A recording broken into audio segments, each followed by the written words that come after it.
Bonsoir à toutes et à tous, bienvenue dans ce journal. Voici les points qu'on aura à développer. L'unité hydrométéorologique d'Haïti informe qu'un front froid localisé à l'est de la République dominicaine pourrait entraîner ce soir des averses sur plusieurs départements. Elle met en garde contre les risques d'inondation et de glissement de terrain. La directrice générale de l'Organisation internationale pour les migrations, Annie Pope, a visité Haïti la semaine dernière. À cette occasion, elle s'est rendue auprès de plusieurs familles déplacées et a exhorté la communauté internationale à accroître son soutien aux populations affectées. Le Conseil présidentiel de transition et le gouvernement ont opté hier lundi un budget rectificatif de l'exercice fiscal 2024-2025 s'élevant à plus de 300 milliards de gourdes. Et puis, le Fonds national de l'éducation et le Programme national de cantine scolaire ont conclu ce mardi en accord pour renforcer l'alimentation scolaire en Haïti. Restez les nôtres, la suite c'est après la pause. De haut chef, bonsoir. Nous démarrons ce journal avec une page météorologique. L'unité hydrométéorologique d'Haïti informe qu'un front froid situé à l'est de la République dominicaine pourrait entraîner des averses sur les départements de l'ouest, du sud, du centre, de l'Artibonite et des Nippes. Face à la saturation des sols, l'UHM met en garde contre les risques d'inondation et de glissement de terrain. La météorologue Christine Saint-Georges appelle la population à faire preuve de vigilance et de prudence. Le directeur départemental AI de la protection civile du Nord-Est, Fleury Joisy, a rendu public un bilan partiel des activités de pluie enregistrées le week-end écoulé. Il a indiqué que 1169 maisons ont été inondées dans la commune de Rwanamet, touchant 569 familles. De nombreuses plantations ont été emportées par les eaux. Plusieurs autres régions, dont les Cayes, ont été également touchées par les inondations. Autre nouvelle, la directrice générale de l'Organisation internationale pour les migrations, Annie Pope, a effectué la semaine dernière une visite en Haïti. Madame Pope a rencontré plusieurs familles déplacées à Port-au-Prince et a également discuté avec les responsables du gouvernement, notamment le ministre des Affaires étrangères et des Cultes et la ministre des Haïtiens vivant à l'étranger. Elle a appelé la communauté internationale à renforcer son soutien vers Haïti, particulièrement envers les victimes de l'insécurité. Le conseiller président Smith Augustin a rencontré hier lundi la junte interaméricaine de défense à Washington pour discuter du renforcement nécessaire de la coopération régionale en matière de sécurité. Il était accompagné de représentants de la mission permanente d'Haïti auprès de l'OEA. Selon le communiqué émanant de la présidence, les échanges ont porté sur la création d'une armée républicaine ainsi que la formation de 20 000 soldats sur une période de 4 ans. Ces militaires recevront des formations sur la gestion des crises, les interventions contre l'insurrection de l'armée, la cybersécurité, la lutte contre les terroristes et les opérations de secours en cas de catastrophe naturelle. Le CPT affirme que cette mission traduit sa volonté de revitaliser les relations de coopération avec l'AGID, le Collège interaméricain de défense et le secrétariat de la sécurité multidimensionnelle de l'OEA. L'objectif affiché est de renforcer les capacités techniques, scientifiques et opérationnelles des forces armées d'Haïti. Parlons à présent de santé. La recrudescence de la violence compromet l'accès aux soins de la population. L'Organisation Médecins sans frontières lance un appel au peuple haïtien pour rappeler sa mission dans le pays.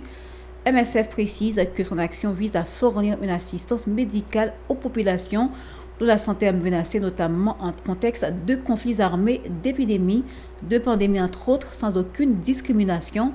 Diana Arroyo, chef de la mission en Haïti, a souligné l'importance du travail mené par l'organisation sur le terrain. Elle a également exprimé son incompréhension face aux attaques répétées dont sont victimes les membres du personnel du MSF. Écoutons-la au micro de Hirsch Rizil. Non, pas c'est Diana Manilla, moi c'est chef de mission avec MSF en Haïti. Je dis à nous là pour expliquer qui problème, qui défi nous gagne en Haïti jeudi. Plus de 60% des structures sanitaires, l'hôpital sans santé, il n'y a pas fonctionnel en Haïti. Équipe nous, médecins, infirmiers, sages-femmes, il y a joué un pile de filles. Yo vini dans santé nous dans l'hôpital nous. Malgré ça, nous toujours là, nous avons un engagement avec la population haïtienne depuis plus de 30 ans. Il y a un point très important, c'est un problème de perception nous gagnons dans le pays. Nous là depuis plus de 30 ans, mes perceptions autour de qui ça MSF fait, l'idée commencé à changer. Nous là pour avoir soin pour tout le monde.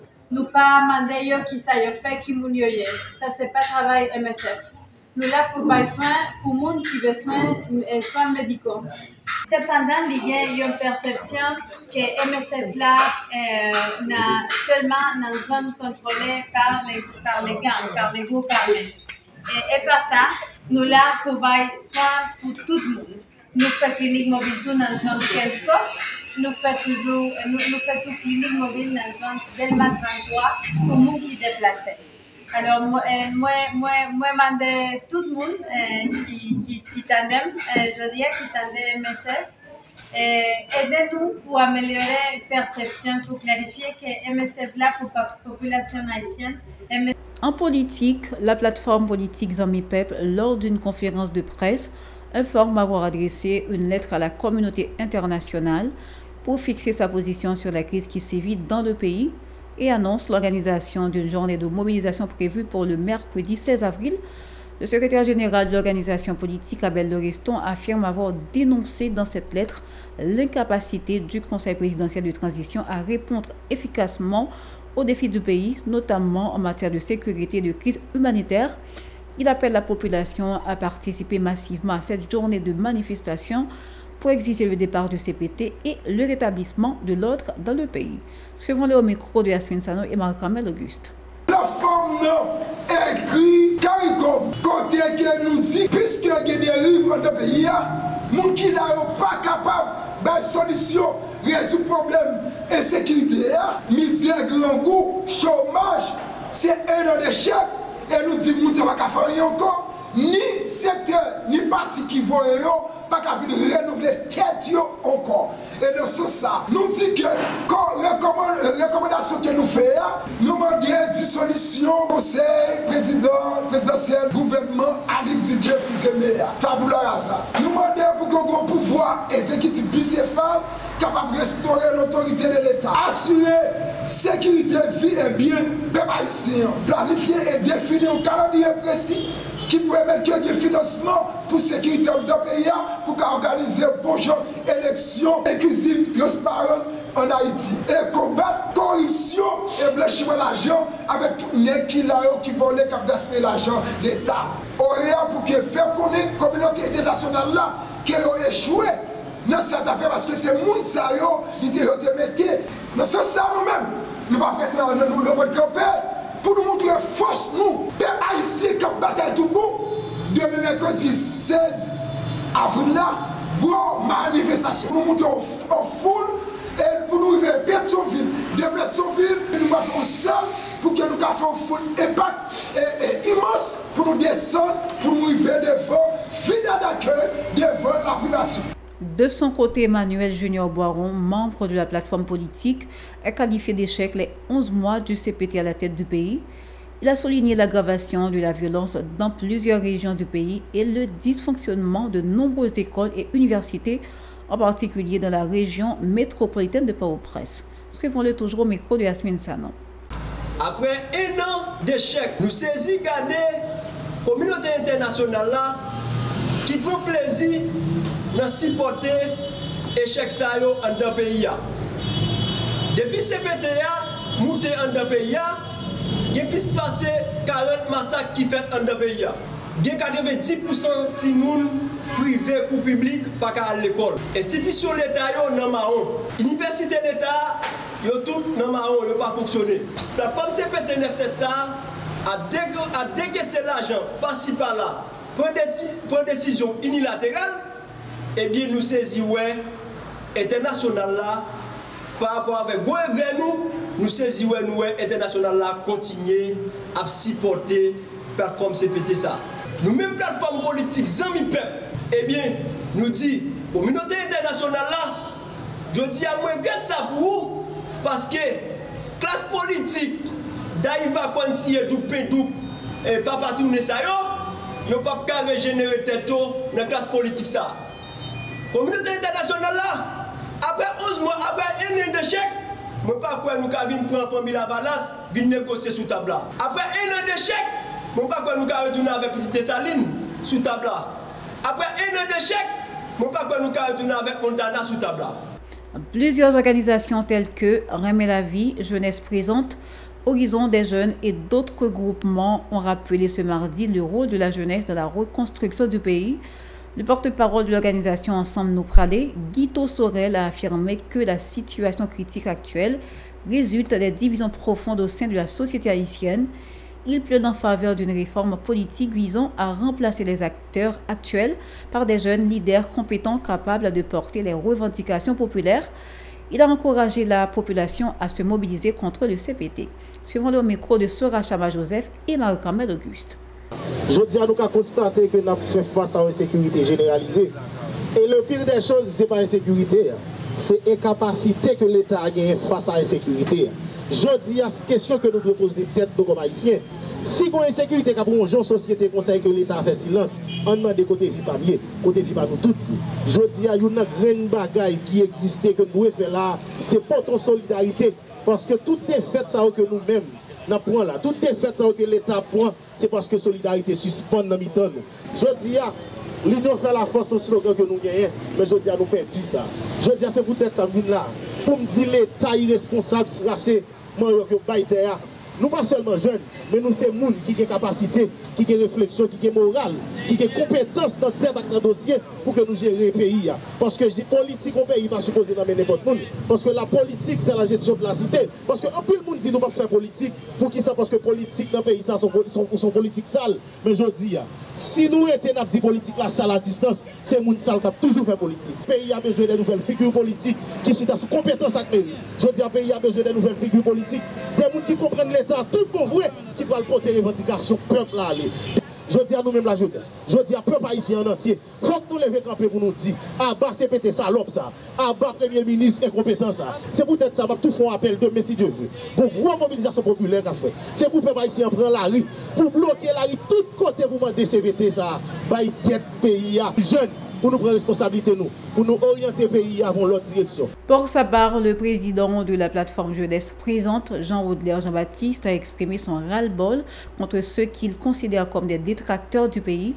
Il a invité les membres du pouvoir en place qui se révèlent inefficaces à remettre leur démission afin de permettre à la jeunesse et à la diaspora d'assurer la relève. Suivons-le.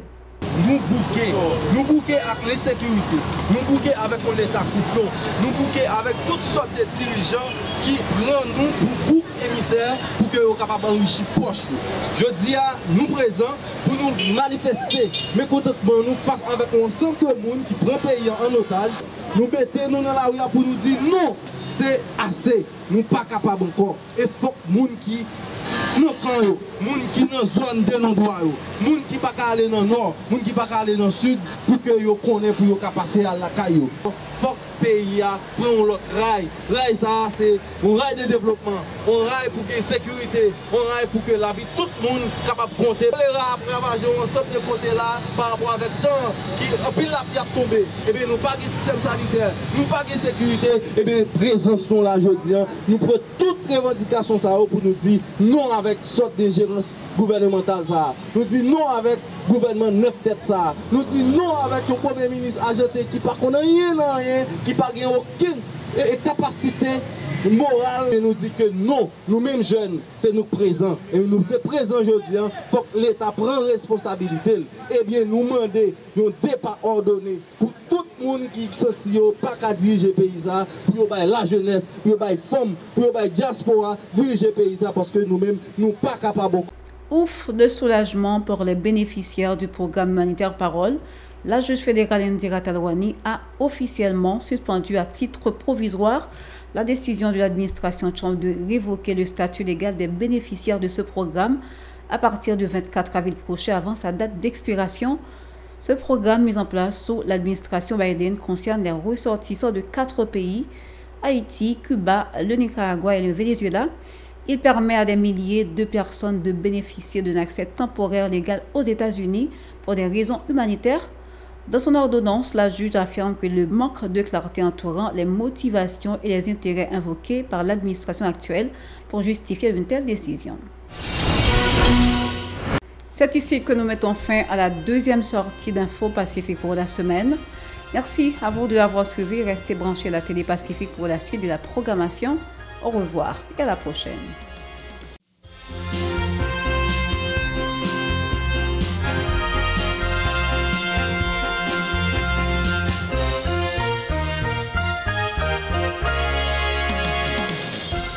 Si vous jugez que cette vidéo est intéressante, n'hésitez pas à liker et partager la vidéo. Et surtout, n'oubliez pas de vous abonner à cette chaîne et activer la cloche de notification pour ne pas louper aucune de nos vidéos.